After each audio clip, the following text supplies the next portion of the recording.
بەرزی پلەکانی گەرما ئەم ساڵ وای کردووە ڕووباری زەی گەورە لە نەحیەی کەلک بەسەدان گەشتیار لە خۆی کۆ بکاتەوە. بە جۆرێک لە دەم ڕووبارەکان زۆر دەمینێنەوە و ڕاوە ماسوو مەلاوانی لە گەشتەکانیان دەکەن.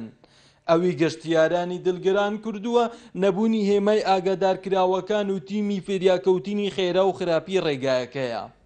بەڵێ سەبارەت بە خنکانی ئەو هاوڵاتیانی کەوا سەردانی زەی خەبات دەکەن لە وەرزی گەرمادا ڕێژەیەکی زۆر خەڵک دەخنکێ لەو زەیە، ئەویش بەهۆی نمودی هێماکانی ئاگادارکردنەوە واروەها بەهۆی هەبوونی کارگەیەکی زۆری نایاسایی لە دەو زەی خەبات کە ئەم کارگانە لە دوایەوەی کەوا ئیشی خۆیان دەکەن سوود لەم زەیە وەردەگرن ئەو مەوادەی دەخۆن شوێنەکەی ئەو شوێنانی کە قوڵ دەکەن پڕی ناکەنەوە، ئەوەش دەبێتە هۆی خنکانی ئەو خەڵکی کە دێتە سەر ئەو زەیە بۆ مەبەستی مەلەکردن. زۆر جار لایانی پەیوەندیدار حکوومەتمان ئاگادارکردەوە بۆ ئەوەی هێماکانی ئاگادارکردنەوە لەسەر ئەم زەیەدا بنرێتەوە ئەو خەڵکانی لە دەرەوەی خەبات دێن بزان ئەو شوێنانەکەەوە قوڵە مەترسیدارە مەلەی لێ نەکەن.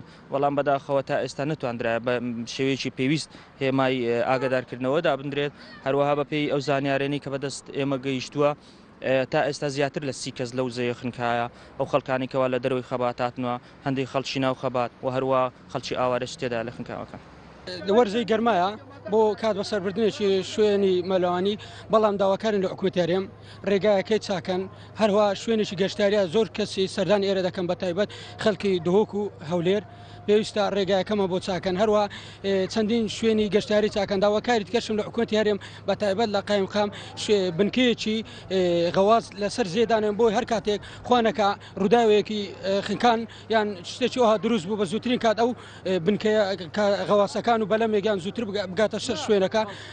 گەشتیاران داوا لە حکوومەتی هەرێم دەکەن خزمەتگوزاری باشتر پێشکەشی بە شوێنی گەشتیاری بکەن و چونکە ئەم شوێنە لە ڕووی خزمەتگوزاریە بێبەش کراوە. گەنج و لاوانش زۆر سەردانی زەی گەورە دەکەن بۆ مەلەوانی بۆ بەسەربردن و جێکەش خۆشە، بەڵام داواکاریمان لە حکوومەتی هەرێمی کوردستان ئەوەیە کە تیمێکی غەواز دانێن، چکە بەڕاستی تیمێک نیە ئەن دەبینی چەند مێڵ منداڵ و گەنجی لێە مەلەوانی دەکەن، هیچ تیمێکی ئەوەی لێ نییە کە تیمێکی غەواز کە یارمەتی داتن.